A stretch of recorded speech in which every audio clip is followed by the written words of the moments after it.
Presiden Joko Widodo dan DPR RI digugat 13 asosiasi buruh ke Pengadilan Tata Usaha Negara Jakarta.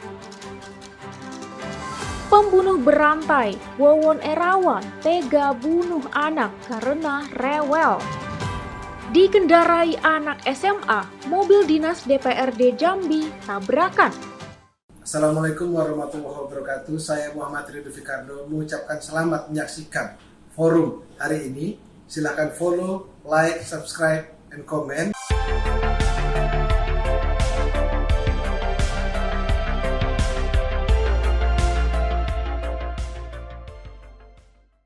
Halo Sobat Forum Keadilan, bersama saya Puspita Chandra Dewi.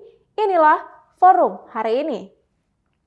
Lagi-lagi Presiden Joko Widodo digugat ke Pengadilan Tata Usaha Negara. Kali ini bersama DPR, Jokowi digugat terkait UU Cipta Kerja oleh 13 asosiasi buruh.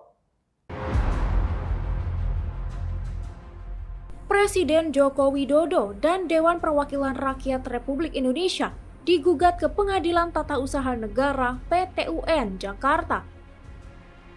Dilansir dari situs resmi PT UN Jakarta pada Jumat 3 Februari 2023, gugatan ini dilayangkan oleh 13 asosiasi buruh Indonesia terkait dengan Undang-Undang Cipta Kerja yang didaftarkan pada Rabu 1 Februari. 13 asosiasi buruh tersebut menggugat Presiden Jokowi dan DPR karena dianggap telah melakukan perbuatan melawan hukum terkait Undang-Undang Ciptaker. Selain itu, mereka juga meminta Presiden Jokowi dan DPR untuk melaksanakan amar putusan Mahkamah Konstitusi tentang pengujian formil Undang-Undang Nomor 11 Tahun 2020 tentang Ciptaker, yakni melakukan perbaikan atas undang-undang tersebut. Berikut 13 asosiasi buruh yang melayangkan gugatan kepada Presiden Jokowi dan DPR.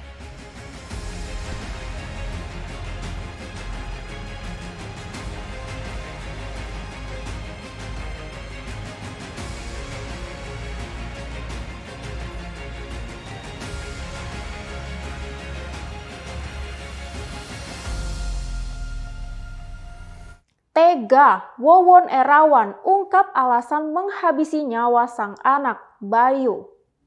Bayu dibunuh lantaran selalu rewel setiap hari.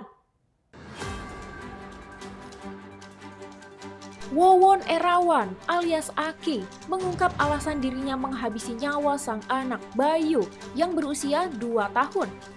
Tersangka kasus pembunuhan berantai ini mengatakan kepada wartawan pada Kamis 2 Februari 2023 bahwa dia menyuruh Solihin alias Duloh untuk membunuh Bayu karena selalu rewel. Bayu yang selalu rewel membuat Wawon malu dengan tetangga sekitar rumahnya.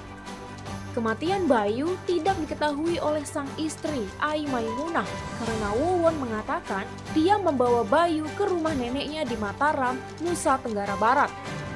Namun akhirnya jasad Bayu ditemukan sudah menjadi kerangka di sebuah lubang yang berada di rumah Wawon di Cianjur, Jawa Barat.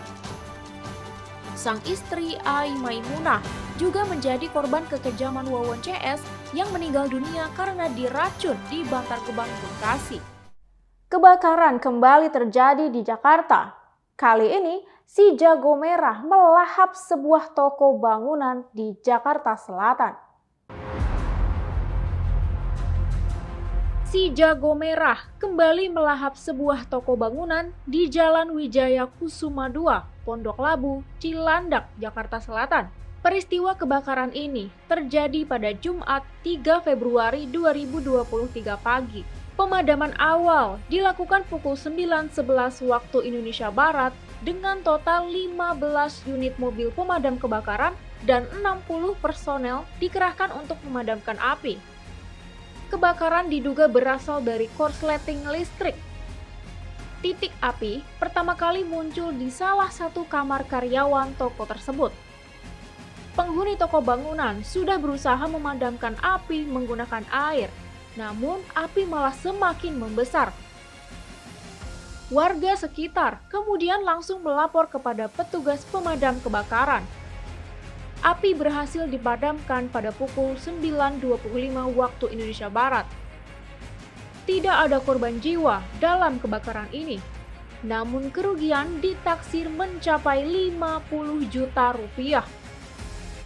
Aksi nekat seorang pria yang diduga pencuri laptop terjadi di dalam KRL. Terduga pelaku kemudian langsung digiring ke Polda Metro Jaya.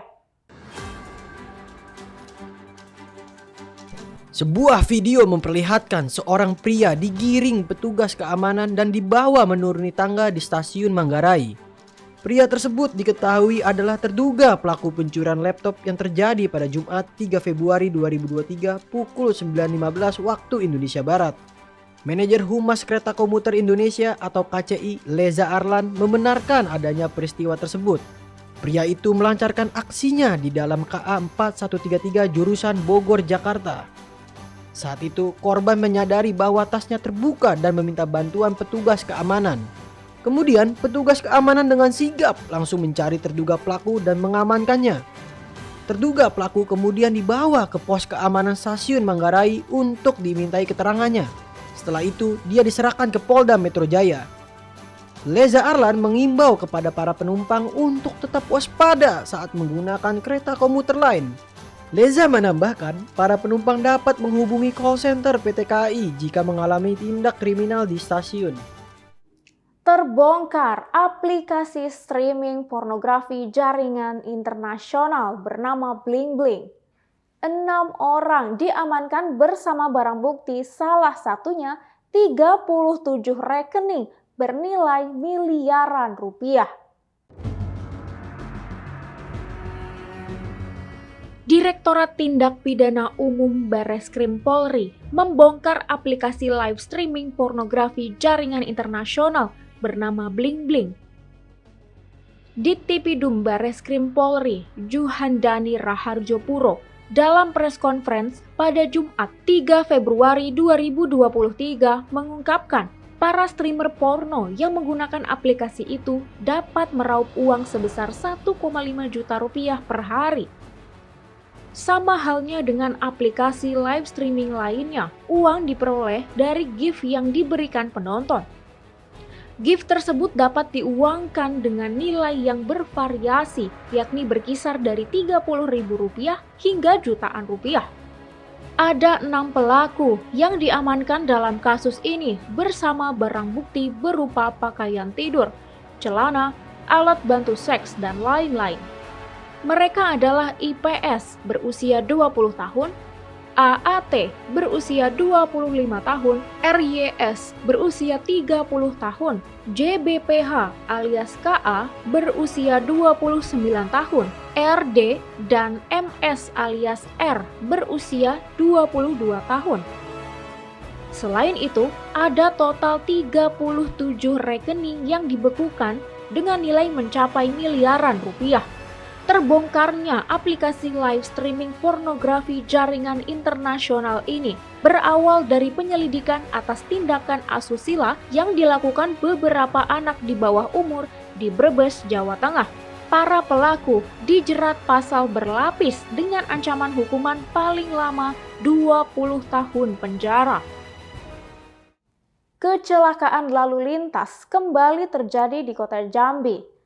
Sopir mobil berplat merah yang terlibat kecelakaan tersebut ternyata seorang anak SMA berusia 15 tahun. Sebuah mobil sedan Camry berplat merah yang berisi perempuan tanpa busana mengalami kecelakaan di kota Jambi. Kecelakaan itu terjadi di Jalan Soekarno-Hatta, Kecamatan Paalmerah, Kota Jambi, pada Kamis 2 Februari 2023 pukul 21 waktu Indonesia Barat. Menurut Kapolsek Jambi Selatan AKP Suhendri, pada Jumat 3 Februari, mobil itu datang dari arah Bandara Lama menuju Simpang Adipura dengan kecepatan tinggi. Mobil tersebut terlihat kehilangan kendali lalu menabrak tiang reklame dan sebuah mobil Toyota Calya. Pemilik mobil Toyota Calya, Simatupang, mengatakan mobil bagian belakang miliknya mengalami penyok akibat ditabrak. Dia juga menceritakan bahwa penumpang mobil berplat merah tersebut adalah seorang perempuan yang tidak berbusana.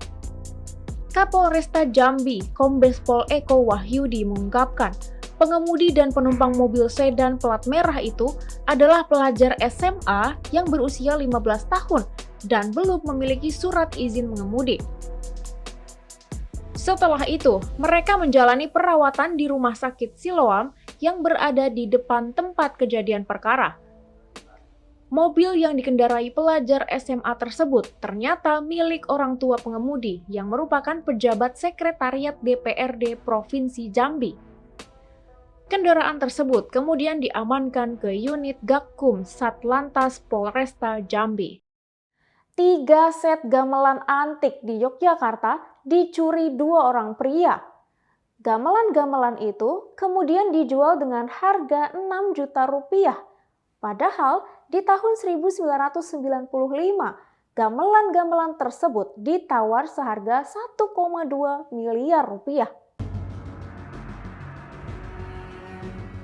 3 set gamelan di Pendopo Wayang Ukur Mergangsan, Yogyakarta dicuri pada 11 Desember 2022. Pencurian ini diketahui oleh salah satu pengurus pendopo bernama Jojok yang saat itu akan menggelar latihan gamelan.